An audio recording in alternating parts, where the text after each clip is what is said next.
Si tu apprécies mes vidéos, n'hésite pas à t'abonner et à activer les notifications pour ne rien manquer sur la chaîne.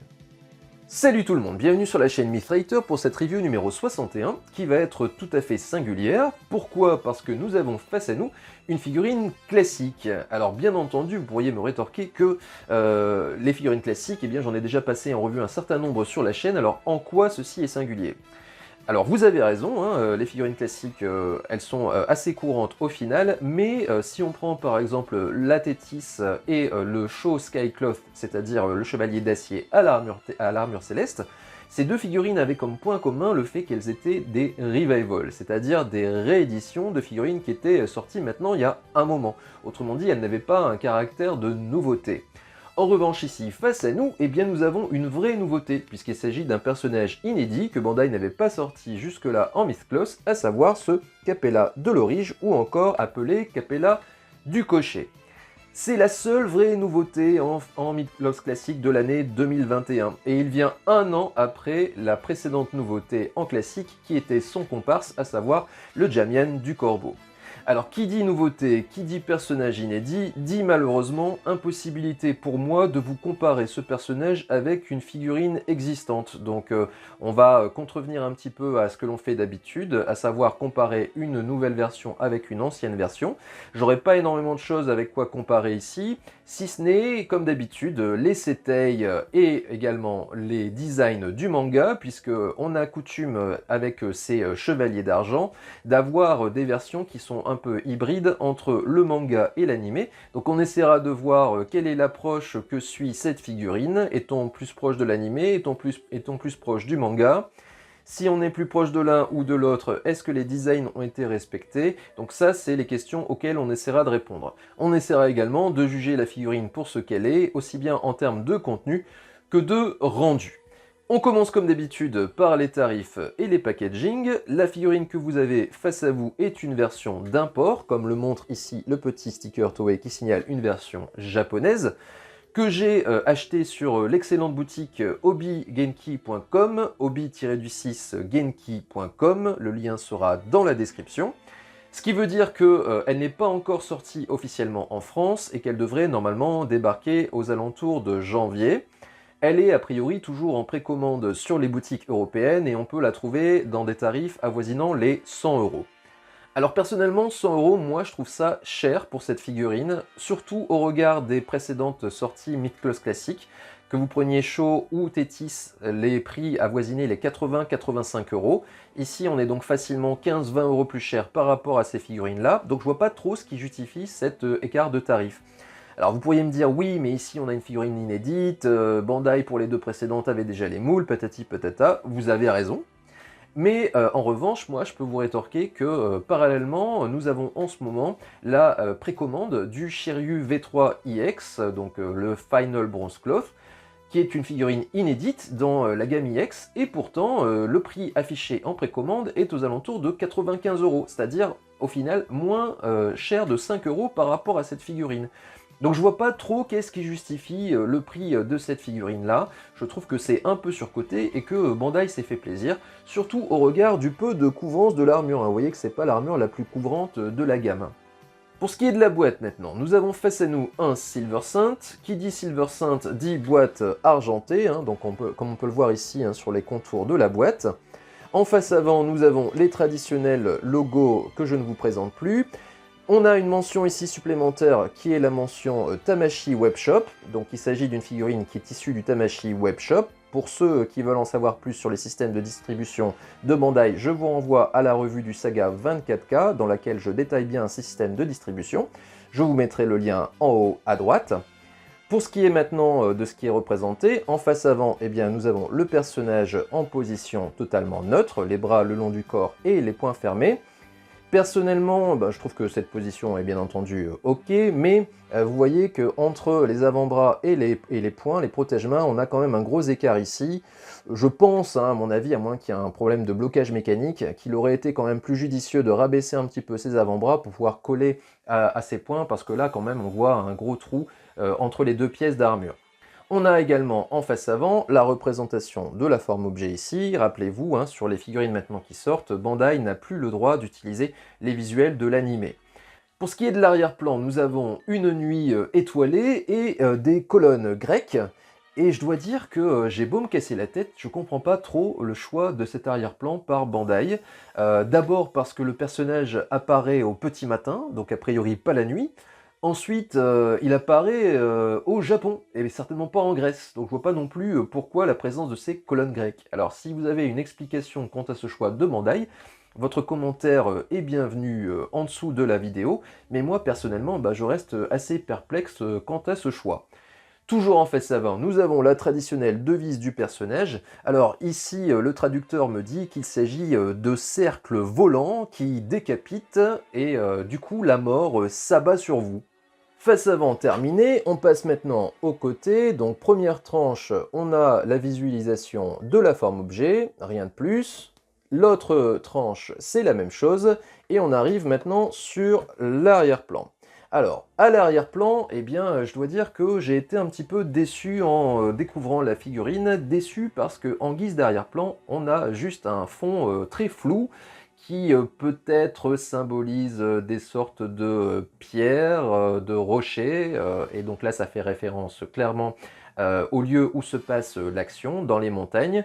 Maintenant, je dois dire que là, c'est service minimum par rapport à ce que Bandai est normalement capable de faire. À titre de comparaison, eh bien, je voulais vous montrer ceci. Ceci, c'était la boîte du Cerbère. Cerbère, donc, qui était sorti, alors que je dise pas de bêtises, c'était encore marqué à l'époque, vous voyez, en 2018. Et donc sur ce Cerbère, regardez ce qui se passait à l'arrière-plan, et ben voilà. À l'arrière-plan, on avait une vraie scène. On avait donc le personnage qui était face à la fois à Iki et à Shun.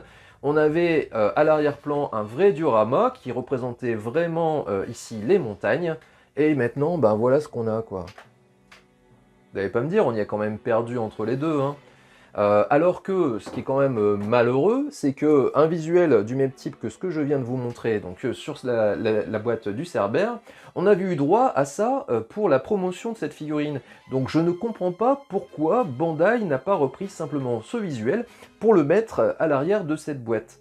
Donc si jamais je le retrouve, eh bien je vous le mettrai en insert et puis vous verrez que ça a quand même une autre gueule que ce truc-là, quoi. Pour ce qui est maintenant des représentations de la figurine que l'on a sur le verso, eh bien, nous avons le personnage en position d'attaque, en train de faire son attaque du Saucer, attaque qui n'a d'ailleurs pas été traduite dans la version française. Quand il effectue cette attaque, Capella, eh bien, il ne dit rien du tout, il doit simplement faire une sorte d'interjection, mais rien de plus. On a également le personnage en position jambes écartées avec mention de style. Alors style, en général, quand Bandai nous met ça, c'est qu'il veut nous montrer qu'il y a un style manga et un style animé. Et j'ai beau regarder sur cette boîte, je ne vois pas de différence entre la figurine que l'on nous montre ici, donc en style, donc c'est-à-dire a priori peut-être manga, et la figurine que l'on nous montre en face avant. Donc je n'ai pas encore découvert les contenus de cette figurine, mais il sera assez intéressant de voir si on a bien des pièces manga pour cette figurine, ce dont a priori pour l'instant je doute. On a également la représentation de la forme objet, on a aussi les différents visages, donc vous voyez qu'on a 4 visages qui nous sont montrés, donc pour une figurine classique c'est quand même pas mal. Et enfin, la traditionnelle ici mention qu'il s'agit d'un objet de collection, donc interdit au moins de 15 ans. Et n'oubliez pas la fameuse précaution d'usage, à savoir que les visuels de la boîte ne sont pas représentatifs forcément du vrai contenu de la boîte. Et donc, en parlant de contenu, eh bien, c'est ce que l'on va découvrir tout de suite. C'est parti pour les contenus, avec d'abord la traditionnelle notice aux couleurs argentées. Alors notice que je vous mettrai en insert parce que là je n'ai pas énormément de recul et je crains que vous ne puissiez voir la totalité de ce que je vous montre. Donc vous avez sur la partie gauche le recensement des pièces contenues dans la boîte, sur le feuillet du milieu c'est le montage du personnage, et sur le feuillet de droite celui du porte-armure. Vous avez ensuite, à l'arrière de cette notice, une fiche signalétique du personnage avec la correspondance des pièces lorsqu'elles sont sur le porte-armure et lorsqu'elles sont sur le personnage. Et puis aussi un encadré avec des informations sur celui-ci, notamment vous avez son âge, son poids et sa taille. Donc ça, c'est pour la paperasse. On va s'intéresser maintenant aux blisters. Donc 2 blisters, l'un contenant l'intégralité des pièces d'armure ainsi que le personnage, et l'autre contenant les visages alternatifs ainsi que les différentes paires de mains, plus les pièces permettant de former l'objet et la chevelure qui se met en combinaison avec le diadème. Si on s'intéresse au blister de gauche, on a donc le personnage qui bénéficie, comme vous pouvez le voir, de 4 protège-mains. La totalité de ces pièces d'armure est en métal, sauf le diadème et les protège-mains. Et puis ici, on va s'intéresser sur la pièce qui m'embête personnellement, à savoir cette jambière. Alors, jambière qui est en 2 parties. 2 parties, vous voyez, une partie supérieure qui est en métal, et une partie inférieure qui est elle en plastique. Alors d'abord, pour ceux qui se posent la question, pourquoi Bandai nous fait cette jambière en 2 parties et pas en un seul tenant? Eh bien c'est toujours la même réponse, à savoir que pour former l'objet, il y aura besoin d'avoir ces 2 pièces à 2 endroits différents. Donc c'est pour cela qu'ils sont obligés de faire une division entre les deux. Ce qu'une marque alternative n'a pas besoin de faire, tout simplement parce qu'eux ne proposent pas de faire la forme objet. Mais Bandai, lui, eh ben, oui, il le propose, donc ils sont obligés de faire ça. Deuxième chose maintenant, pourquoi un haut en métal et pourquoi un bas en plastique? Bah d'abord, il faut se rendre compte que le bas en plastique tranche énormément avec le haut en métal. C'est toujours difficile d'avoir la même teinte entre des pièces qui sont de nature différente. Et donc ici, eh bien, c'est à nouveau vérifié. Vous voyez que le bas de cette jambe est plutôt couleur argentée, alors que le haut, eh bien, a ce côté gris bleuté qui est si spécifique à ces figurines silver. Et donc on ne peut que déplorer le fait que Bandai nous fournisse 2 matériaux différents parce que ça occasionne toujours cette différence de teinte. C'est notamment le cas sur le Sagittaire EX, c'est notamment aussi le cas plus récemment sur le Seiya V3. Vous vous rappelez, je me lamentais sur le fait que malheureusement Bandai avait également fait ce bas de jambe en plastique. Et donc à partir de là, eh bien, je me suis un petit peu posé la question, mais pourquoi persiste-t-il à nous faire ces bas de jambe en plastique ? Et je me suis dit que peut-être ça avait rapport avec la pesanteur. En effet, comme c'est la partie basse à chaque fois qui est en plastique, eh bien je me suis dit que peut-être que si cette partie était en métal, elle aurait tendance peut-être à tomber sur le pied du personnage. Parce qu'en effet, vous voyez que ce petit crochet ne retient rien du tout. En fait, quand je mets la pièce inférieure dans la partie supérieure, et si je tire comme ceci, eh ben, ça vient tout seul. Ce petit crochet ne retient rien. Donc ça veut dire que si cette pièce-là était en métal, avec le poids du métal, il aurait peut-être tendance à tomber sur le pied du personnage. Et à bien y réfléchir, c'est un peu ce qui se passe, pour ceux qui possèdent la figurine, sur le Seiya V3 classique, qui lui bénéficie bien des 2 parties en métal. Et effectivement, la partie basse avait tendance à se désolidariser de la partie haute de la jambe. Donc peut-être que c'est ça la raison pour laquelle Bandai s'évertue à faire ces 2 pièces en matériaux différents. En dehors donc de ça, eh bien, tout le reste est en métal, sauf les protège-mains et le diadème. Je vais vous montrer le visage neutre du personnage, que je vais également vous comparer au Setei que je vais mettre, je vais vous le mettre à droite, tiens. Bon, visage plutôt bien réussi, plutôt bien sculpté, et c'est le moins qu'on puisse dire, surtout quand on le met en comparaison des visages du Saga 24K que je vous ai montré récemment. Vous voyez que la bouche est bien dessinée, le nez également. Donc là, pas grand chose à dire. Pour ce qui est maintenant de la ressemblance, eh bien, il y a quand même pas mal de traits communs avec le Setei que vous voyez à droite, notamment sur la forme du visage. Vous avez également la forme des yeux, l'expression dans le regard, donc ça, il n'y a rien à dire. Je peux par contre un petit peu mettre un bémol sur la position de la bouche qui me semble un peu haute, et également sur la forme de visage du profil qui me semble être un petit peu trop rond.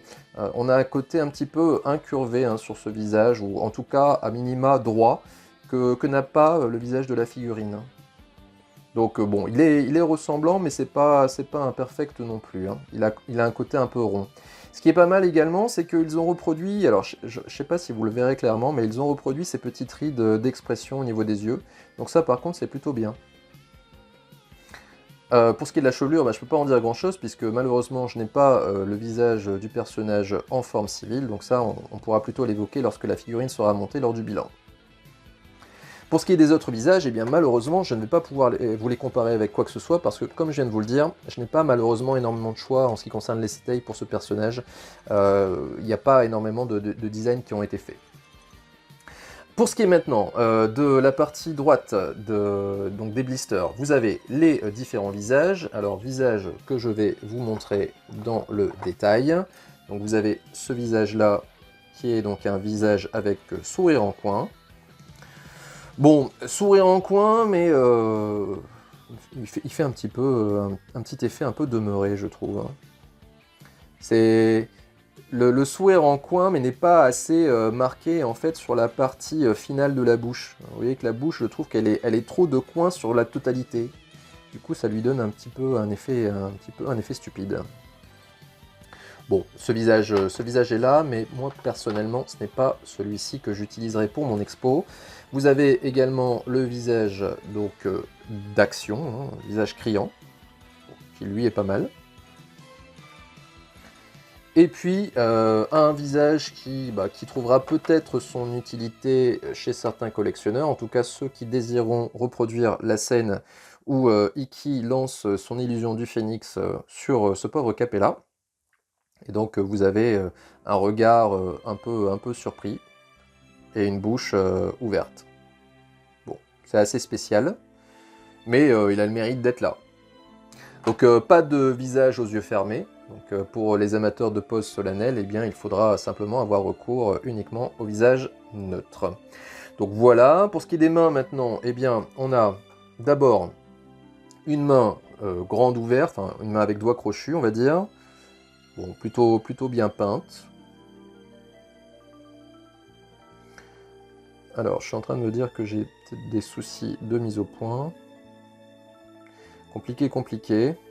Je pense que ça doit être bon. Donc, plutôt bien peinte.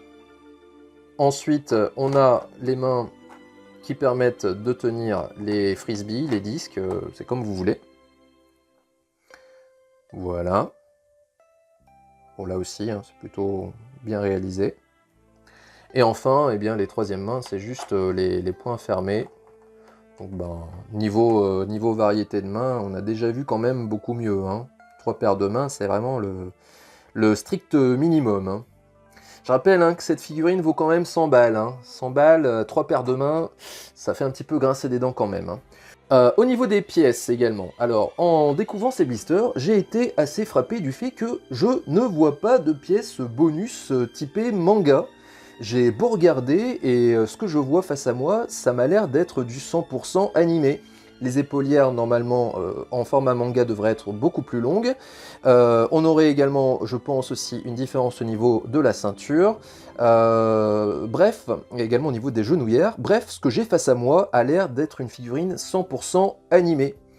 Et là, je dois dire que ça m'a laissé sur le cul parce que ceci contrevient totalement à la stratégie de Bandai sur toutes les figurines Silver précédentes, où on avait des figurines qui étaient un peu bâtardes entre le manga et l'animé, où à tout le moins on avait des pièces bonus qui nous permettaient de faire la figurine typée manga, et ici, eh bien, que nenni, tout est a priori animé. Alors je pourrais être totalement formel quand la figurine sera montée, mais là, a priori, ce que je vois face à moi, c'est une figurine animée.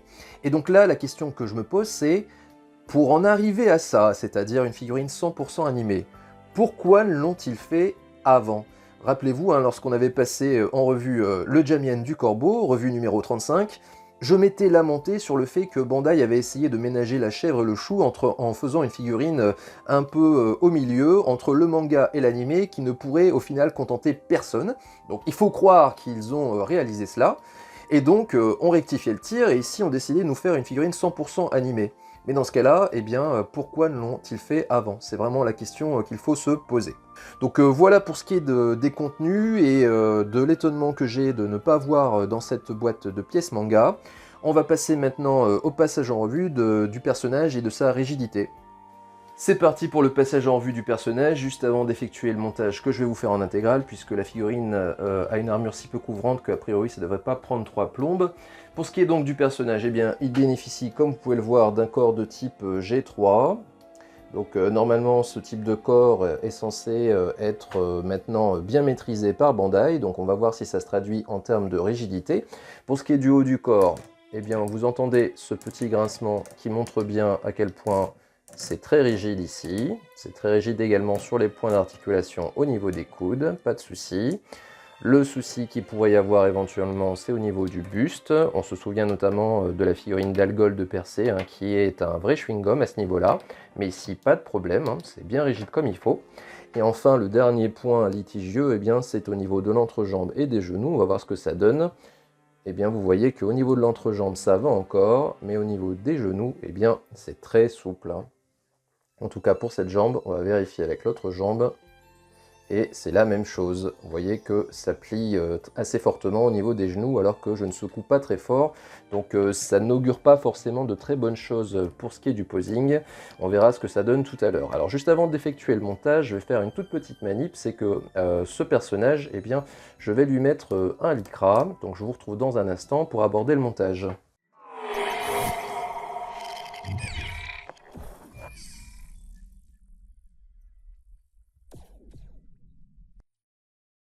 Voilà, donc j'ai équipé le personnage de son vêtement en lycra que j'ai acheté sur la boutique Créature, que j'ai découverte grâce à l'ami Majin Fenrir, qui a fait une vidéo sur la chaîne Mythclus News, et dans cette vidéo, il disait à quel point il était content de sa lycra, donc j'ai voulu les tester.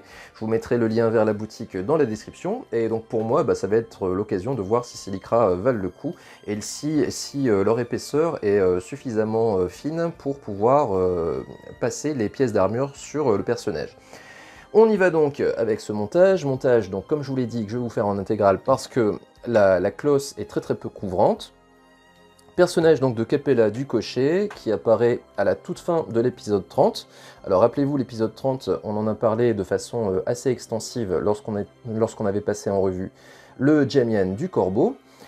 Et donc à la toute fin de cet épisode, dirigé par Araki, apparaissent Dante et donc ce Capella du cocher, de façon tout à fait mystérieuse. Ils ont un air assez effrayant, et il émane d'eux un certain charisme qui va très vite faire place à l'absence totale d'intérêt pour les personnages, dans le sens où ils vont se faire totalement exploser. Alors c'est un peu moins le cas pour Dante, qui va avoir un combat avec Shun, et puis un petit peu également avec Yoga. En revanche, pour Capella, eh bien, à part réussir à toucher Yoga avec un de ses frisbees dans le dos, il ne va rien démontrer du tout dans la série animée, dans le sens où, après avoir défait Yoga, il va s'attaquer à Ikki, et il va se prendre une tôle. En fait, il va se prendre le Phoenix Genmaken, donc c'est-à-dire l'illusion du phénix, et il ne s'en relèvera pas. C'est-à-dire qu'à un moment, il croira toucher Ikki, mais en fait, il était simplement sous l'effet de l'illusion. Et l'attaque qu'il croira porter à Ikki, en lui coupant la tête, eh bien, se retournera contre lui-même. Donc là, je suis en train d'aborder un point qui est parfois délicat avec les lycras, à savoir les trous des genoux, c'est-à-dire est-ce que le lycra est suffisamment fin pour encaisser le petit ergot que l'on met dans le trou du genou. Eh bien écoutez, j'ai l'impression que pour l'instant tout va bien. Vous voyez que les genouillères tiennent bien, et j'ai pas eu besoin de vraiment forcer pour les mettre. Donc a priori, le tissu est suffisamment fin pour pouvoir encaisser les ergots des genouillères. Remarquez que je ne me suis pas attardé là-dessus, mais en mettant les pièces des jambes, eh bien, j'ai pas eu trop de problèmes pour les emboîter. Donc, a priori, à ce stade, eh bien, je suis tout à fait satisfait. Alors, si je continue un peu sur Capella, donc comme je disais, hein, c'est un personnage qui est totalement anecdotique. Il s'agit vraiment de l'archétype même du Silver Cent, à savoir chair à canon, et qui sert simplement à mettre en valeur ses adversaires, à savoir nos héros chevaliers de bronze. Il fait partie d'un groupe de 5, donc ça j'en avais déjà parlé dans la revue de Jamian. Donc rappelez-vous, hein, ce groupe de 5 qui était initialement envoyé par le Pope pour détruire le Colisée. Alors ici, je pense que je vais retirer les petits frisbees sur les côtés pour pas être trop gêné quand je vais mettre la ceinture. Bon, c'est un système de clips, hein, vous voyez. Donc initialement c'est 5 bronzes, c'est 5 silver composés donc de Argol. Alors ça c'est dans le manga, hein, puisque dans l'animé Argol est à part.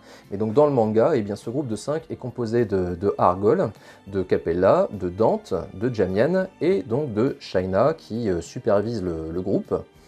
Et ce groupe de 5 eh bien, est donc maintenant terminé par Bandai avec la sortie de ce Capella que j'avais évidemment pronostiqué lorsque j'avais fait le passage en revue de Jamian, puisque à ce moment-là, il ne manquait plus que Capella pour finir le groupe de 5. Et donc à ce stade, eh bien, on se dit que Bandai va, enfin en tout cas on espérait qu'à ce stade, Bandai allait poursuivre l'autre groupe de 5. Alors l'autre groupe de 5, de quoi il est composé, enfin plutôt de qui il est composé? Eh bien il est composé de Misty, qui est déjà sorti en mid-close, comme vous le savez, de Marine. Alors Marine, bien entendu, ne fait pas partie des antagonistes, mais à ce stade, au moment où ce groupe de 5 apparaît, on peut éventuellement douter du fait qu'elle fait partie du camp d'Athéna. Donc en tout cas, elle est considérée comme faisant partie des Silver, du groupe de 5 Silver qui sont envoyés par le Pope à ce moment-là pour tuer les chevaliers de bronze. Donc Marine et Misty qui sont déjà sortis en mid-close, et puis à partir de là, eh bien, il n'y avait plus rien. Il n'y avait plus rien jusqu'à l'annonce récente de la sortie de Babel, qui fait partie de ce groupe de 5, donc sortira a priori l'année prochaine Babel, et puis ensuite eh bien, restera à sortir Astérion et Moses. Alors, pour Astérion, j'ai pas trop de crainte sur le fait qu'ils le sortiront, parce que il a un gabarit qui est totalement standard, donc a priori il ne devrait pas rencontrer de problème pour le produire. En revanche, pour Moses, là par contre, c'est la grosse interrogation. Alors, en 2016 ou 2017, je ne sais plus, Bandai avait présenté lors d'un salon un prototype de Moses qui était basé sur le corps de Geki de l'ours ou alors de Aldébaran, je ne sais plus. Et depuis, eh bien, plus aucune nouvelle. Et ce qui me fait redouter la non-sortie de cette figurine, c'est que le corps qui était utilisé sur le proto était un corps de type G2, c'est-à-dire avec des articulations apparentes ici, par exemple, au niveau des cuisses, hein, qui permettaient de les pivoter. Donc c'était des corps où les articulations étaient quand même assez visibles. Et ce qui me fait penser que, comme Bandai est passé au corps de type G3, hein, comme vous pouvez le voir sur cette figurine, eh bien je les vois mal retourner techniquement en arrière pour sortir une figurine avec un corps de type G2. Autrement dit, s'ils veulent sortir Moses, à mon avis, eh bien ils sortiront un nouveau corps, un corps de type G3. Et à ce stade, pour le gabarit de Moses, il n'y a pas de corps de ce gabarit qui soit sorti déjà dans la gamme mid-close classique. Donc, ce qui veut dire que pour sortir Moses, ça sous-entend que Bandai devra créer un nouveau corps spécifiquement pour lui et éventuellement pour une potentielle version revival de Geki de l'ours. Ce qui veut dire que potentiellement, eh bien, ça serait investir pas mal d'argent, de moyens, et on sait très bien que Bandai n'est pas très prompt pour dépenser de l'argent sur la licence ces derniers temps. Donc ça signifierait investir finalement pas mal d'argent sur un corps original uniquement, et c'est ça qui est important, pour 2 figurines, à savoir donc le fameux Moses et le Geki de l'ours. Bon, peut-être éventuellement pour le cheval, donc le chevalier d'argent du cheval, qui doit aussi avoir un gabarit qui est un peu similaire à celui de Moses, mais bon, on va dire 2 ou 3 figurines, c'est quand même assez peu pour autant de recherche et développement, pour avoir un corps spécifique. Alors, vous allez me dire, oui, il ne faut peut-être pas exagérer, parce que le corps en lui-même, c'est pas forcément super difficile à réaliser, mais bon, la technicité du corps, elle est tout de même assez différente entre un corps G2 et un corps G3, donc Tout ça me fait un petit peu douter de la sortie imminente de Moses. Alors remarquez que si on continue sur un rythme de Silver de 1 par an, eh bien ça sous-entend que Babel sorte l'année prochaine, donc ça fait déjà 1 an. Ensuite, après Babel, j'imagine Astérion, donc ça fait 2 ans. Et donc Moses, ça serait pour dans 3 ans, j'imagine. Donc on va dire que d'ici là, eh bien, Bandai a largement le temps de bien fignoler sa copie pour nous sortir un Moses qui normalement tiendra le coup au niveau de son corps. Bon, alors au niveau du choix des mains, eh bien, j'ai pris celle-ci comme ça pour l'instant parce que j'ai pas tout de suite envie de lui mettre les frisbees dans les mains. Alors frisbee que pour l'instant j'ai pas encore mis sur sa ceinture parce que j'ai peur qu'avec le montage il finisse par se casser la figure. Donc je vais attendre vraiment la toute fin du montage pour les mettre. Au niveau des épaulières, alors ces épaulières se clipsent sur les ergots qui sont sur le plastron, comme vous le voyez. Au départ, on pouvait croire qu'il y aurait eu un système de clips qui aurait fixé ces épaulières sur les épaules. Malheureusement, ce n'est pas le cas, ce qui veut dire que si on lui met la main en l'air, eh bien, on ne pourra pas suivre le mouvement du bras avec l'épaule comme ceci. Et ça, c'est assez regrettable, je dois dire. On aurait aimé un peu le système, un peu comme pour Andromède, avec une épaulière qui suit le mouvement du bras. Et malheureusement, eh bien, ça ne sera pas le cas.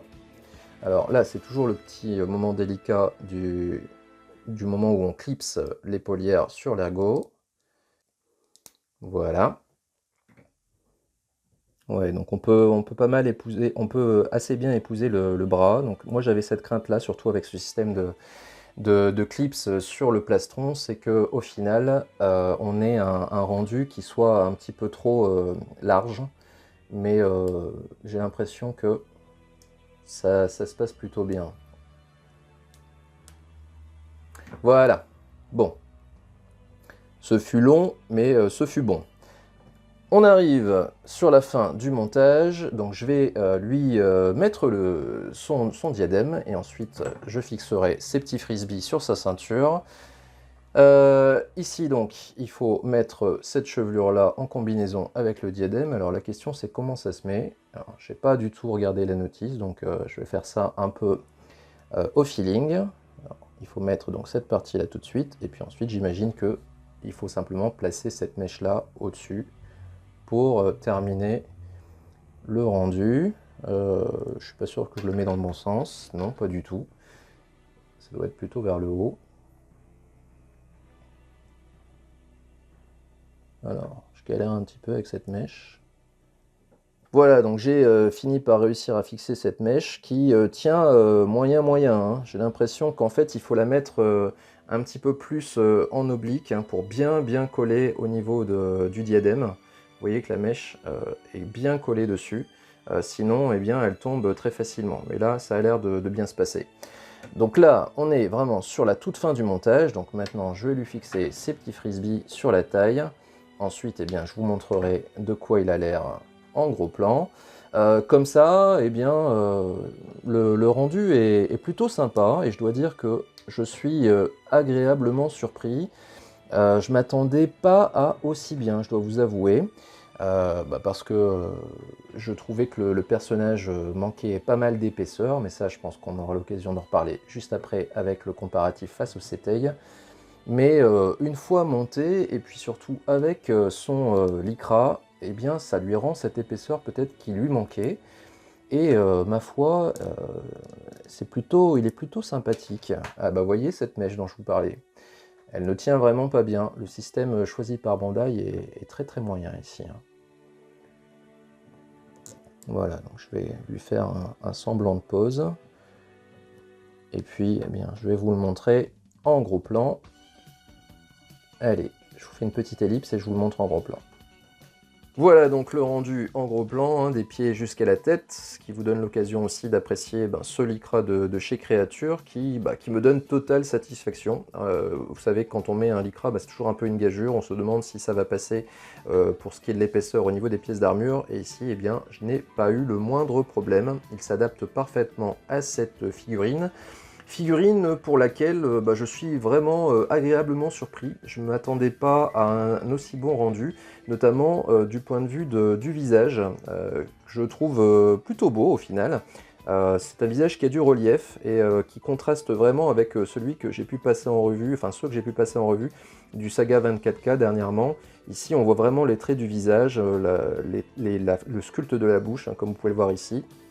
Donc on se demande même s'il ne s'agit pas vraiment d'équipes différentes qui travaillent sur les différentes mythes, parce que il y a tellement un contraste évident entre le sculpte de ce visage et ceux que j'ai chroniqués il n'y a pas longtemps pour le Saga, qu'on se pose la question, est-ce que ça a été fait par les mêmes équipes, hein. A priori, c'est pas la même chose, hein. Sinon, en dehors de ça, eh bien, le rendu de l'armure au niveau de sa couleur, eh bien, j'aime bien. Ça me renvoie pas mal au coloris de l'animé, même si on n'a pas le côté métallique, hein, qu'on peut avoir sur une Mid-Plus dans l'animé.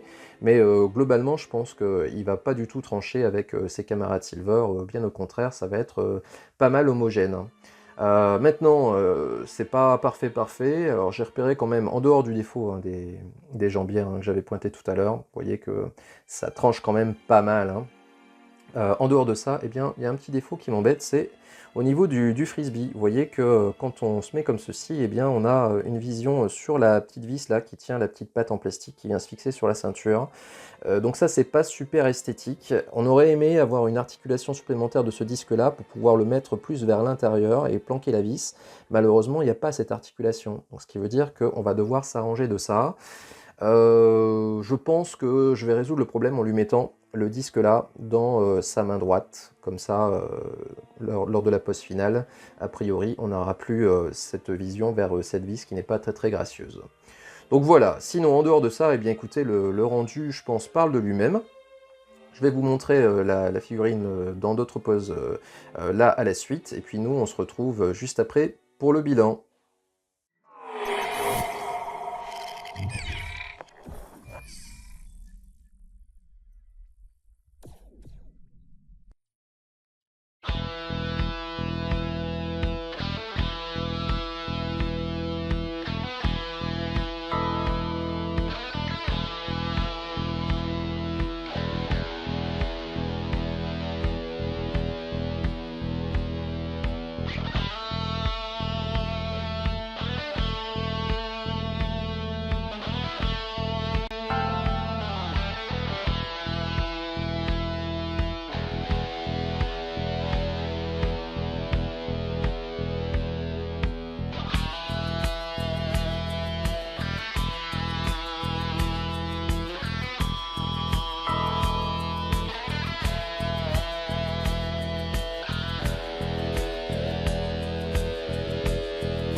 Allez, dernier petit passage en revue avant d'aborder le bilan. Donc bilan qui va être comme d'habitude l'objet d'une analyse de conformité avec l'animé, mais également aussi avec le manga, puisque rappelez-vous, ces Silver en général ont prétention à vouloir réaliser à la fois le personnage du manga et le personnage de l'animé. Donc on va vérifier tout de suite si déjà il y a une ressemblance entre la figurine et le design du manga. Donc ici, mon intention, ça va être d'abord de comparer par rapport au manga. Donc pour cela, je vais vous mettre le design du manga ici à gauche. Donc il s'agit de la fiche personnage que l'on a à la fin du volume 7 de l'édition Kana Deluxe. Le personnage, lui, apparaissant dans le volume 5 de cette même édition. Pour ce qui est du design du manga, il faut comprendre que cette figurine que vous avez face à vous est la seule et unique configuration possible de la boîte. Il n'y a pas de pièce alternative qui pourrait remplacer tout ou partie de ces pièces. Donc ça veut dire que si on n'a pas cette ressemblance avec cette config là, ça voudra dire que cette figurine est une version animée. Et donc en fait, quand vous regardez ce qui est à gauche, vous avez tout de suite la réponse. Cette figurine n'a presque aucun point commun avec ce qui est à gauche. Si vous regardez à partir du bas de la figurine, d'abord ici, on devrait avoir une partie à nu au niveau de la jambe. Donc ici, elle est recouverte. On a également des genouillères ici qui devraient normalement laisser apparaître une pointe. Donc vous voyez qu'elle n'existe pas. On a aussi le pan avant de jupe qui est absent. Les avant-bras qui normalement devraient être beaucoup plus longs et s'étendre jusqu'aux mains. On a surtout les épaulières qui devraient normalement descendre pour couvrir quasiment tout le biceps, et également au niveau du plastron, mais vous voyez que la forme n'est pas du tout la même. Bon, pour ce qui est du casque, c'est à peu près pareil. Donc bon, clairement, cette figurine, elle a 10% de ressemblance avec ce qui est à gauche, donc ce qui veut dire clairement qu'il s'agit d'une version 100% animée. Et donc, si jamais c'est une version 100% animée, eh bien, comparé avec le Setei de l'animé prend tout son sens. Donc cette fois-ci, à gauche, c'est le Setei de l'animé, fourni comme d'habitude par le camarade DFK. Ce que vous remarquez, c'est que cette figurine par rapport au Setei a un aspect beaucoup plus longiligne que le design d'origine. Donc on aura normalement a priori un problème de proportion qui risque de se poser pour les pièces d'armure. Donc ça, c'est ce qu'on va tout de suite voir au niveau du bas de jambe. Vous voyez que ici sur cette partie, on est un petit peu trop grand par rapport au Setei. Ensuite, si on continue de monter au niveau des genouillères, même si la taille est bonne, la forme en elle-même est un peu trop anguleuse par rapport au Setei. On continue sur le haut de la figurine, la ceinture est bien, la boucle de ceinture est un tout petit peu trop arrondie par rapport au Setei, mais ça reste quand même correct. Au niveau des disques et de la forme des disques, bon, en termes de proportion, ça va. Maintenant, comme je l'ai dit tout à l'heure, je regrette l'absence ici de possibilité de tourner le disque plus pour cacher un peu la vis à l'intérieur. Au niveau des avant-bras, alors c'est là où on commence à avoir un deuxième problème, c'est que cet avant-bras normalement devrait être un tout petit peu plus long et également un tout petit peu plus profilé sur le bas de l'avant-bras. Vous voyez que c'est un petit peu trop rectangulaire ici. Sinon, pour ce qui est du reste de la figurine, on a des épaulières qui ont la bonne forme et a priori la bonne taille, le plastron pas grand chose à en dire non plus. Et quant à la tête, le casque reprend assez bien la forme. On peut regretter peut-être un côté un petit peu trop anguleux des côtés du casque. On a une forme un tout petit peu plus arrondie sur le Setei, mais globalement, pour le reste, ça va bien. Ce qu'on peut reprocher en revanche pour cette figurine, c'est son caractère un peu trop flué par rapport au Setei. Ce que l'on retrouve sur cette jambe, vous voyez que la jambe est vraiment très fine quand on compare par rapport à ce qui est à gauche. On a presque l'impression ici que la figurine elle a perdu quelques kilos et en plus qu'elle a grandi de quelques centimètres, ce que vous retrouvez également ici au niveau de son abdomen.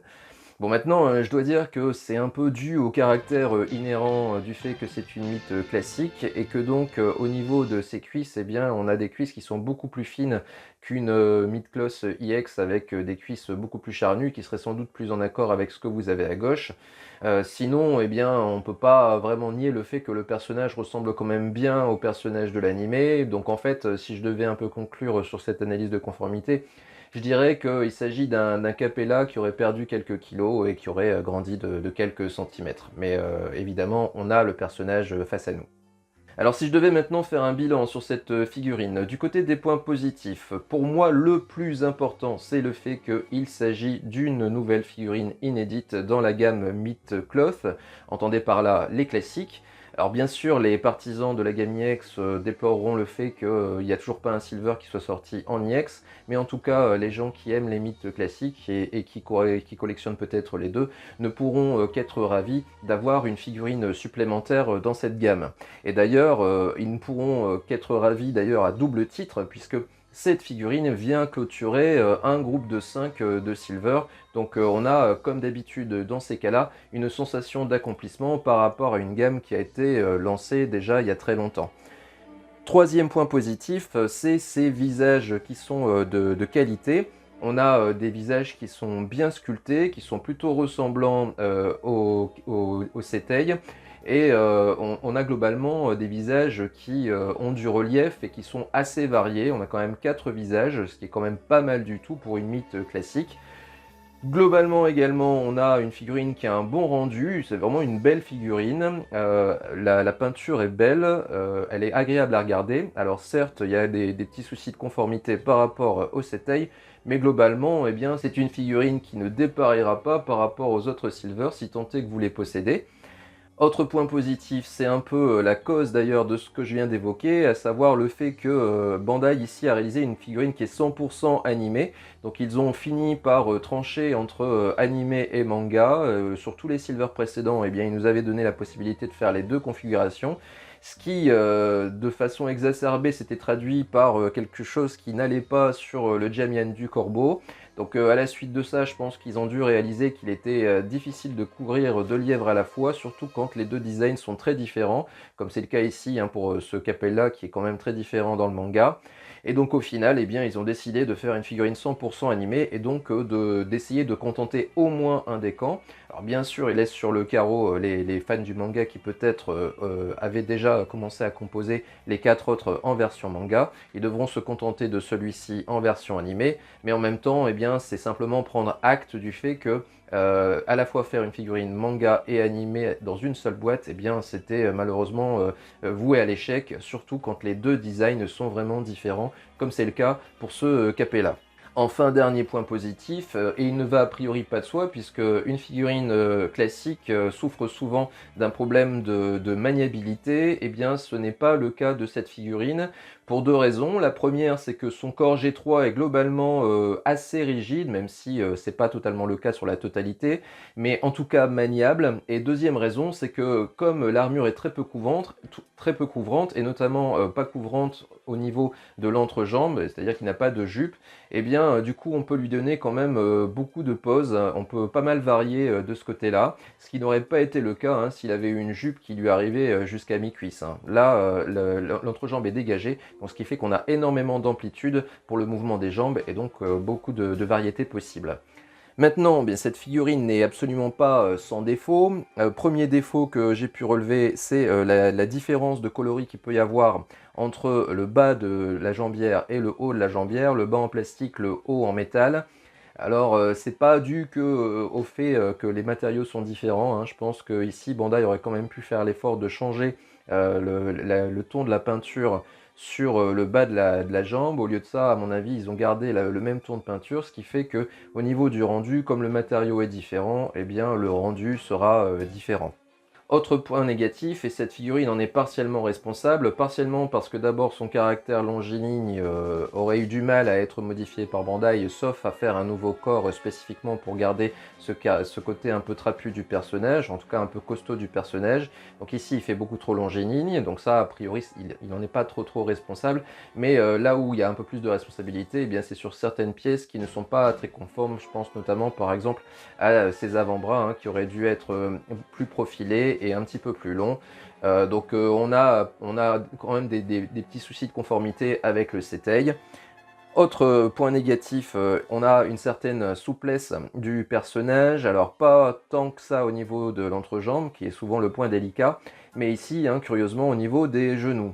Alors je dois dire que pendant le posing, ça m'a pas trop gêné parce que j'ai pas non plus essayé de faire des poses acrobatiques, mais j'imagine que si vous venez à faire des poses où le personnage a une génuflexion, eh bien il est très probable que le personnage finisse par tomber vers l'arrière. Et puis puisque je suis sur la maniabilité, eh bien je vais évoquer également ce que j'ai déjà dit tout à l'heure, à savoir un peu le manque d'articulation pour ce qui est des pans latéraux de la ceinture, et également aussi au niveau des épaulières qui ne pourront pas suivre le mouvement du bras comme on aurait pu l'espérer, comme par exemple avec Andromède. Ici, il faudra se contenter simplement d'un mouvement vers le haut et vers le bas, donc ce qui veut dire que pour les bras que vous pourriez mettre à l'horizontale, eh bien l'épaulière ne pourra tomber de façon naturelle sur le bras. Enfin, pour terminer, je vais évoquer maintenant les contenus et le prix. J'estime que le prix de cette figurine est trop élevé. On a quand même une figurine qui avoisine les 100 euros. Alors vous allez me dire oui, mais c'était déjà le prix de Jamian par exemple. Alors évidemment, c'était déjà son prix. Mais maintenant, ce que j'observe, c'est que sur les Meet EX, on a eu quand même une descente de prix ces derniers temps des figurines qui sont sorties, qui sont passées de 110-120 euros en préco à des prix de préco étant aux alentours de 100 euros. Donc on aurait pu espérer que ce phénomène s'observe également sur les mythes classiques et il n'en est absolument rien. Donc ce qui veut dire que cette figurine elle est toujours à 100 balles alors que d'autres figurines qui sont bien plus complètes, bien plus abouties sont soit au même prix soit à un prix inférieur. Donc ce qui rend tout de suite cette figurine un peu chère. Surtout, et c'est lié au dernier point négatif, au regard des contenus. Alors bien sûr, ces contenus au niveau de l'armure, il n'en est pas responsable parce que l'armure de Capella, l'armure du cocher est finalement assez peu couvrante, mais on aurait pu au moins espérer par exemple que les contenus soient plus riches en ce qui concerne le nombre de mains qui est quand même très limité. 3 paires de mains, c'est vraiment le service minimum, surtout au regard du prix de la figurine. Et donc au final, eh bien, je dirais que globalement c'est une belle figurine que je suis content de posséder personnellement à double titre. D'abord parce qu'elle vient clôturer le groupe des 5 Silver qui était normalement chargé de détruire le Colisée. Et puis, eh bien, je dois dire que j'ai été quand même assez agréablement surpris par son rendu général. C'est une figurine qui fait son petit effet dans la collection, dont personnellement je n'attendais pas grand chose, mais qui m'a pas mal surpris quand j'en ai effectué le posing. Donc voilà pour ce qui est de cette revue numéro 61, qui était celle du Capella du Cocher ou Capella de l'Orige. Donc j'espère que celle-ci vous aura intéressé et informé quant à une décision potentielle d'achat. Si c'est le cas, eh bien n'hésitez pas à venir me le signifier dans l'espace commentaire. N'hésitez pas également à lâcher soit le petit pouce vers le haut, soit le petit pouce vers le bas. Il n'y a rien de pire que l'indifférence, donc marquez le fait que ça vous plaît ou ça ne vous plaît pas. Et bien sûr, n'hésitez pas à dire pourquoi. Je vous encourage également à vous abonner à la chaîne si vous ne l'avez pas encore fait. Abonnez-vous également aux chaînes des camarades youtubeurs dont vous aurez le lien dans la playlist, les posts de review que vous trouverez pendant le générique. Nous concernant, eh bien, on se retrouvera très bientôt pour une autre figurine. Et d'ici là, comme d'habitude, prenez soin de vous et de vos proches.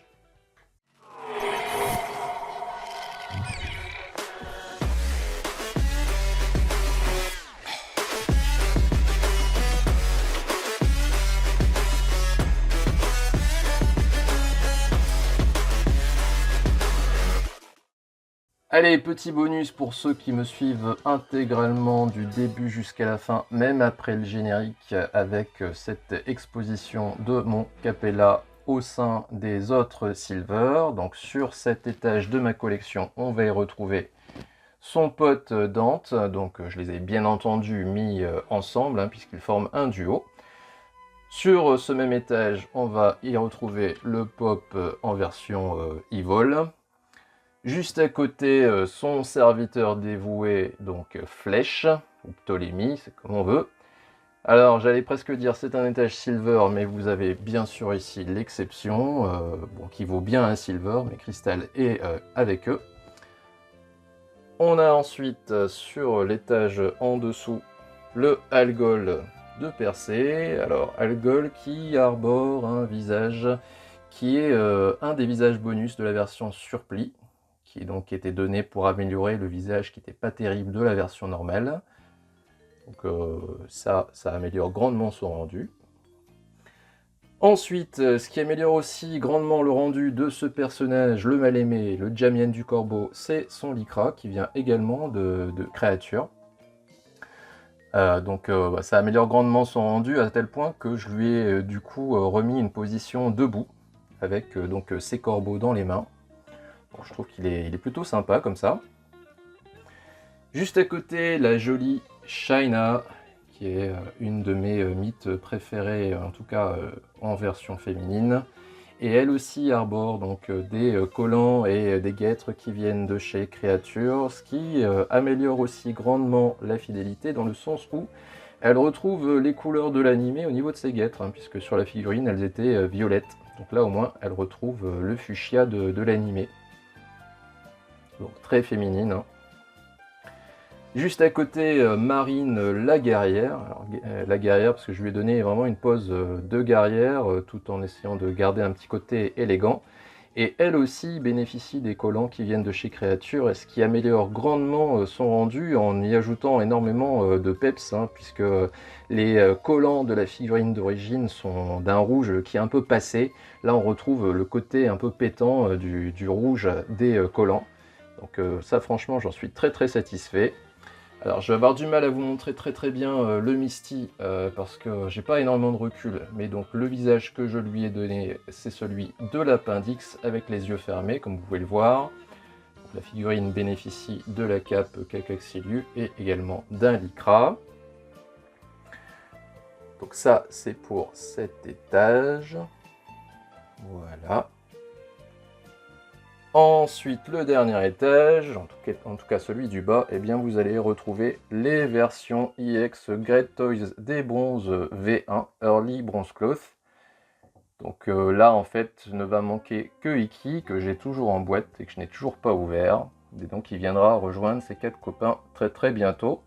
Donc voilà, je vais essayer de vous donner une vision d'ensemble de tout ça, mais comme je vous l'ai dit, je n'ai pas énormément de recul, donc ça va être compliqué.